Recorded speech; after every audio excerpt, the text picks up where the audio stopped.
নমস্কার বন্ধুরা, আজকে চলে এসেছি আবারও একটি নতুন ভিডিও নিয়ে।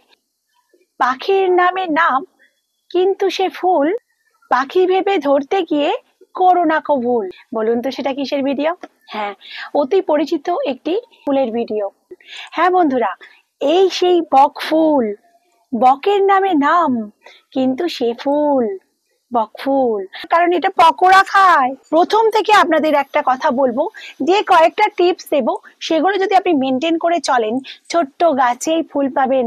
নমস্কার বন্ধুরা, গার্ডেনিং উইথ অর্চনাতে আপনাদের সবাইকে স্বাগত। তো এই ফুলটা গ্রাম বাংলার হারিয়ে যাওয়া একটা ফুল, যে ফুলটা পকোড়া খায়, ভীষণ ভালো খেতে। বিভিন্ন ধরনের নার্সারিতে এখন কিন্তু ছোট ছোট চারা পাওয়া যাচ্ছে। তো এই গ্রাম বাংলার হারিয়ে যাওয়া গাছটিকে আমি যখন হাতের কাছে পেয়ে গিয়েছিলাম আজ থেকে 5 মাস আগে, তখন কিন্তু আমি একটুও ভুল করিনি সেই গাছটাকে আনবার জন্য। তবে হ্যাঁ, একটা ভুল করেছিলাম, আমি লাল ভ্যারাইটিটা চেয়েছিলাম, কিন্তু আমার ভাগ্যে চলে এসেছে সাদা ভ্যারাইটি। এটা কমন ভ্যারাইটি, কিন্তু তাও আমি বলবো যে প্রচুর আগেকার দিনে মানুষরা এই গাছটাকে বাড়ির বাগানে লাগাতো, বাড়ির উঠোনে থাকতো, কিন্তু এখন এই গাছটাকে প্রায় দেখতেই পাওয়া যায় না। কিছুদিন আগে আমি একটা ভিডিও দিয়েছিলাম যে এই গাছেতে ফুল ছিল, আজকেও কিন্তু ফুল আছে। যে দেখুন বন্ধুরা, ফুলগুলো পুরনো হয়ে গেলে একটা করে পাপড়ি কিন্তু এখানে উঠে যাবে। তো এখন দেখুন প্রচুর প্রচুর কুড়ি আসছে। আমি আপনাদের দেখাচ্ছি, এই দেখুন বন্ধুরা, প্রচুর আবারও কুড়ি আসছে। এই যে প্রচুর কুড়ি আছে, আবারও এখানে কুড়ি আছে।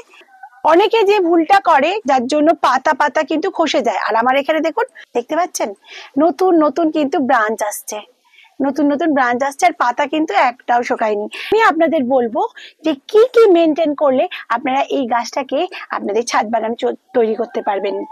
আপনাদের কোনো চিন্তা করতে হবে না, এখন এই সারা শীত জুড়ে ফুল আসতেই থাকবে আসতেই থাকবে। আপনি, আমার তো ছোট মাত্র দুটো ডাল, 4টে 5টা 6টা পেতেই থাকবেন, ফুল পেতেই থাকবেন। আমি এখানে একটা 12 ইঞ্চির গ্রো ব্যাগ নিয়ে নিয়েছি। আপনি এর থেকে ছোট জায়গাতেও করতে পারবেন, কিন্তু আমার এই গাছটাকে একটুখানি বাড়িয়ে নেব বলে সেই জন্য আমি এই গাছটাকে করেছি। তো প্রথমেই বলবো বন্ধুরা, গাছটা তো আপনারা নার্সারি থেকে কিনে আনবেন, খুব বেশি দাম নয়, 50 থেকে 60 টাকা দাম নেবে। তো এই গাছটাকে আপনারা কিনে নিয়ে এলেন, কিনে নিয়ে এসে কেমন জায়গায় বসাবেন, সেটা আপনি 10 ইঞ্চির টবও নিতে পারেন, 12 ইঞ্চির টবও নিতে পারেন। আর গাছটা যদি খুব ছোট হয়, তাহলে কিন্তু আপনারা 8 ইঞ্চি দিয়ে শুরু করুন, সব থেকে ভালো হয়। তো টব কেমন নির্বাচন করবেন সেটা তো বললাম। এরপর বলবো আপনারা কেমন মাটি নেবেন। এইটাই সবাই ভুল করে, যে মাটি প্রস্তুতিতে তারা একটুখানি গড়বড় করে দেয়, যার ফলে এর যে পাতাগুলো দেখছেন, এই পাতাগুলো এত সতেজ থাকে না, হলুদ হয়ে ঝরে পড়ে। আমার কিন্তু বন্ধুরা একটা জায়গাতেও কিন্তু হলুদ হয়ে পাতা ঝরে নেই, কেননা এই গাছটাকে আমি খুব সুন্দরভাবে মেনটেন করি, মাটিটা এর খুব সুন্দরভাবে প্রস্তুত করেছি। তো মাটিটা কিভাবে নিয়েছি, আমি কিচ্ছু নিইনি, প্লেন মাটি। গার্ডেন সয়েলের সঙ্গে আমি কিন্তু কোকোপিট মিশিয়ে দিয়েছি বন্ধুরা। হ্যাঁ বন্ধুরা, এই গাছটা একটু জলা জলা ভাব একটু পছন্দ করে, মাটি শুকিয়ে গেলে কিন্তু বিপদ হতে পারে, সব পাতা ঝরে দিয়ে পুরো গাছটা ন্যাড়া হয়ে যাবে। তো সেই জন্য বলছি, আপনারা যদি পাতা সতেজ রাখতে চান, পাতা যদি আপনাদের না ঝরতে দিতে চান, তাহলে কিন্তু আপনারা মাটির সঙ্গে অবশ্যই কোকোপিট মেশান। 40% গার্ডেন সয়েল, 30% কোকোপিট, সামান্য আপনি ভার্মি কম্পোস্ট, অর্থাৎ 30% ভার্মি কম্পোস্ট, কিংবা 30% গার্ডেন সয়েল, 40% কোকোপিট এবং 30% কম্পোস্ট। এই রেশিওতে আপনি বসিয়ে দেখুন তো গাছটা কত সুন্দর হয়। আপনার গাছটা একটা পাতাও ঝরবে না, আমি আপনাদের কথা দিতে পারি। তো মাটি কিভাবে তৈরি করবেন সেটা তো আমি বললাম। এটাকে কিন্তু আপনি পুরোপুরি সূর্যালোকে রাখবেন না, কোনো কোনো সেডি এরিয়া, যেমন 2-3 ঘন্টা রোদ্দুর পরে, 4 ঘন্টা রোদ্দুর পরে, বা কোনো গাছের ছাওয়াতে রয়েছে, যেমন আমার এই গাছগুলোর ছাওয়াতে এটাকে আমি রেখে দিয়েছিলাম, সেরকম জায়গাতে রাখবেন। প্রখর রোদে যদি আপনি রাখেন, তাহলে কিন্তু এর পাতাটা কিন্তু হলুদ হয়ে যাবে। আপনি তাই সেমি সেড এরিয়াতে এটা করতে পারলে কিন্তু খুব ভালো। এরপর বলবো বন্ধুরা, জল কেমন দেবেন। যেহেতু আমি এখানে কোকোপিট মিশিয়েছি বন্ধুরা, সেহেতু আপনাকে কিন্তু জলটা দিতে হবে, কিন্তু মাটিটাকে আপনাকে চেক করতে হবে।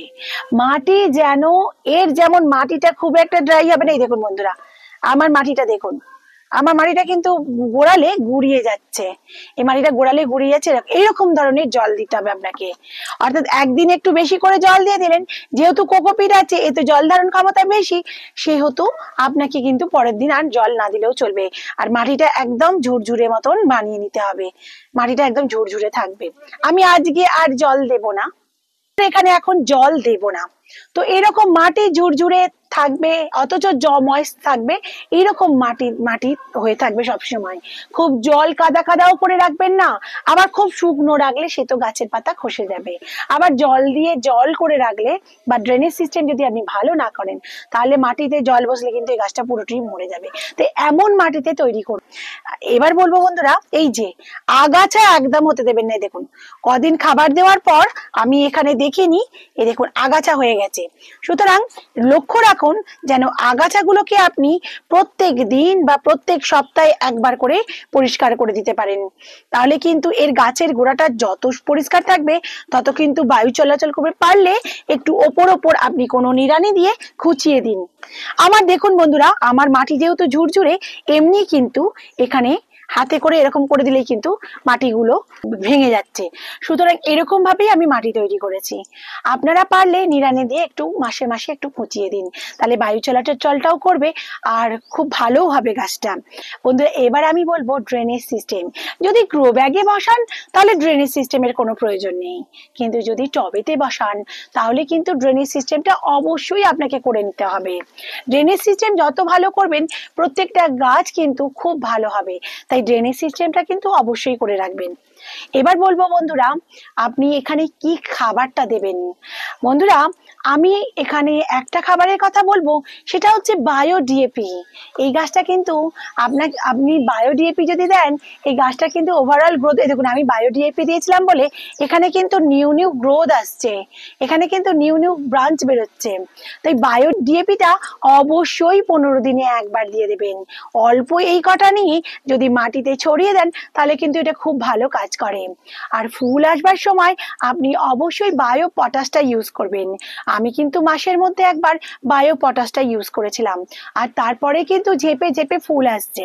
সব তো আপনাদের দেখানো সম্ভব নয়, তো অনেক বন্ধুরাই আমাকে বলেন বা পাশে অনেকে বলেন যে এই গাছটা কিন্তু তারা খুব একটা ভালো করে করতে পারে না। তো আমি ভাবলাম যে আপনাদের এই ভিডিওটা আনি, আপনারাও যদি বাড়িতে 2-1টা এরকম গাছ লাগাতে পারেন তাহলে কিন্তু আপনাদেরও অনেক উপকার। কারণ এই ফুলটা পুষ্টিগুণে সমৃদ্ধ। এই তো গেল আপনি কি খাবার দেবেন। তো এরপর বলবো বন্ধুরা, আপনারা কিন্তু মাসের মধ্যে একবার যে কোনো একটা ফাঙ্গিসাইড অবশ্যই ইউজ করবেন। ফাঙ্গাস কিন্তু এই গাছে চট করে লেগে যায়, আর একবার যদি ফাঙ্গাস লেগে যায় বন্ধুরা, সমস্ত গাছের পাতা হলুদ হয়ে ঝরে পড়বে, আপনি বুঝতেও পারবেন না। আমি যখন এই ফলের গাছগুলোতে আমি ফাঙ্গিসাইড দিই, তখন কিন্তু এই গাছেতেও আমি একবার করে ফাঙ্গিসাইড দিয়ে দিই। সুতরাং ফাঙ্গিসাইড অবশ্যই দেবেন। আর আপনাদের বাড়িতে কোন পেস্টিসাইড আপনারা ইউজ করবেন, পেস্ট অ্যাটাক আমি এখনো পর্যন্ত এর দেখিনি। তবে হ্যাঁ, আপনারা এতে কনফিডার ইউজ করতে পারেন, আপনি কাকা ইউজ করতে পারেন, আপনি সুপার সোনাটা ইউজ করতে পারেন। আমি তো বেসিক্যালি জৈবিক পেস্টিসাইড কাকা ইউজ করি, সুপার সোনাটা ইউজ করি, কারণ এগুলো জৈবিক, এগুলো খুবই গাছের পক্ষে ভালো। রাসায়নিক পেস্টিসাইড না ইউজ করাই ভালো।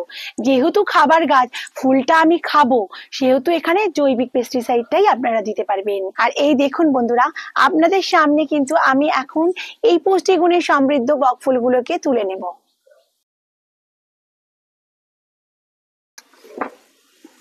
কেমন লাগলো ভিডিওটা সেটা কিন্তু আপনারা অবশ্যই বলবেন। আমি কিন্তু বকফুলগুলোকে তুলে নিচ্ছি। আমার ছোট গাছে যা বকফুল হয় সেটাই কিন্তু আমার পক্ষে ভালো। দেখুন বন্ধুরা, আমি কিন্তু 4টে বকফুল তুলে নিলাম। এই দেখুন বন্ধুরা, আরো অনেক এসেছে। এই দেখুন, এখানেও দেখুন অনেক কুঁড়ি এসেছে, সারা শীত জুড়ে হবে। তো বন্ধুরা, এই ছিল আমার ওভারঅল ভিডিও।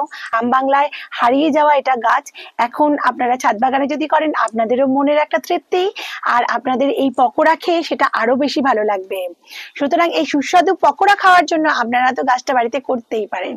বন্ধুরা, ভিডিওটা কেমন লাগলো?